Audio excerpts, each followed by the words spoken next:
In this video, we will attempt to solve some questions regarding linear and nonlinear simultaneous equations. So let's look at the first practice question. Now it reads, solve the simultaneous equations x plus 2y equals to 5 and x squared minus 3y plus x equals to 9. And after solving it, we are required, hence, state the coordinates of the points of intersection of the line x plus 2y equals to 5 and the curve x squared minus 3y plus x equals to 9.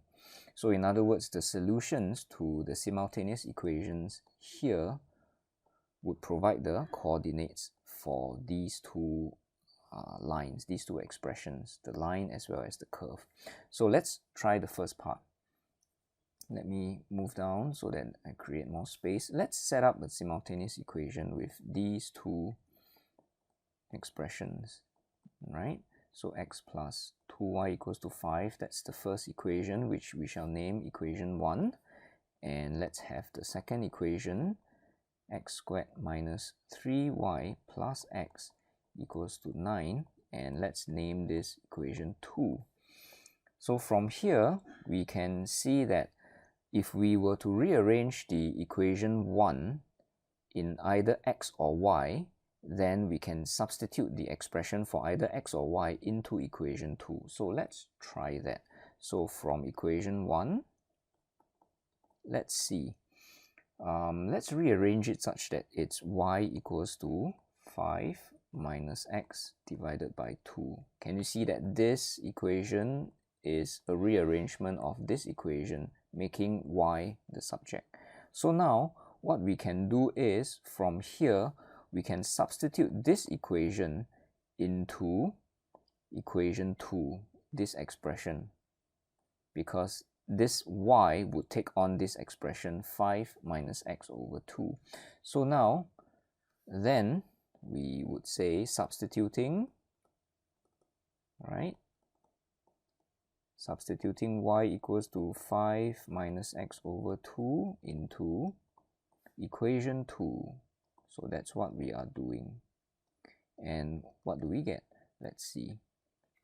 So this is x squared, so we retain the expression minus 3y. And what is y? It is simply 5 minus x over 2.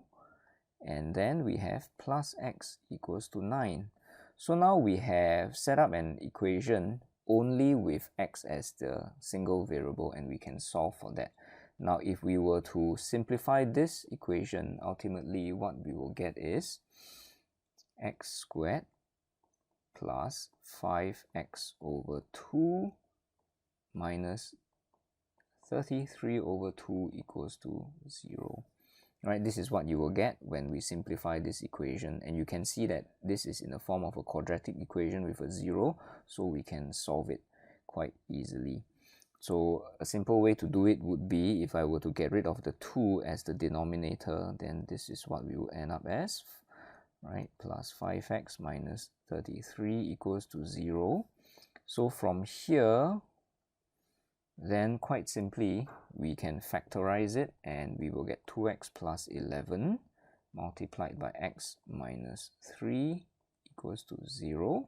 And from here, then we get x is equals to 3 or negative 11 over 2. So you can see that now we have found the values of x that will solve the simultaneous equation. So what we are going to do is, we are going to use each of these value of x to solve for y.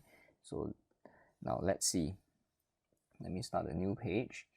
So now we remember we had the two equations, x plus 2y equals to 5, that would be equation 1, and the second equation would be x squared minus 3y plus x equals to 9. So these were the two equations that we set up.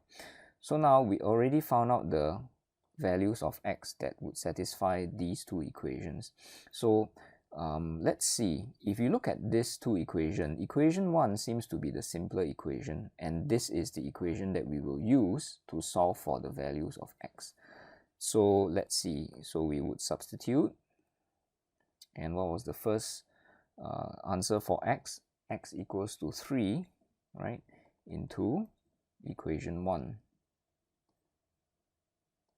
So, and that is what we will get. So 3, remember this x becomes 3, right? So let me erase this. So it becomes 3 plus 2y equals to 5. You see that? So this is from this, giving the value of x equals to 3, or rather using the value x equals to 3. So from here, then we simply solve, then we will get y equals to 1. So in this case, then the first solution set is x equals to 3 and y equals to 1. Right? And what was the second solution for x? It was negative 11 over 2. So let's do that as well. So x equals to negative 11 over 2. And we substitute that into equation 1 again. And what we get? Negative 11 over 2 minus 3. Sorry, not 3, 2. Right, plus 2y equals to 5. So this is the equation that we've come up with, and when we solve it, we simply get y equals to 21 over 4. So the solution set for this will be x equals to negative 11 over 2 and y equals to 21 over 4. So these are the two solution sets. So these two solution sets also represent the intersection point between the curve and the line. So before we end this video, here are some questions for you to do on your own. And these questions are also available on my Schoology website. I encourage you to log on to Schoology or at least start an account. It's free, and from there you can find my course page. I'll put a link in the description box below. So let's look at these questions. So the first question, the values of the expression are 1 and 4 when x takes the values of 2 and 3 respectively. So what this means is this expression ax squared plus bx plus 1, right, when x equals to 1, this expression is 2. And when x equals to 4, this expression is 3.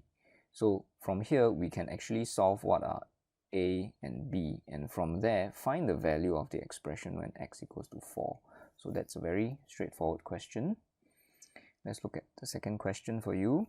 The sum of the circumference of two circles is 38 pi centimeters, and the sum of the area is 193 pi centimeters squared.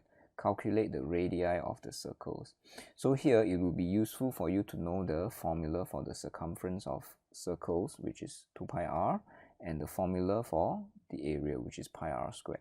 So you can set up two equations, one involving 2 pi r and the other one involving pi r squared, equal to these two values, and you can solve and you can find the respective radius of the circles.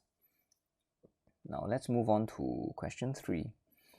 So two positive numbers differ by 1.5, and the sum of their squares is 9 and 1/8. Find the numbers. So again, you can set up simultaneous equation. You have two numbers. If you minus one number from the other, you get 1.5, and if you square the numbers and you add them together, you get 9 and 1/8. So these are three simple questions. Again, these questions are available on my Schoology course website. I highly encourage you to log on to the Schoology website to sign up. It's free, and you can look for my course page. I'll put a link in the description box below. Alright, so I'll see you again, or I'll talk to you again in the next video.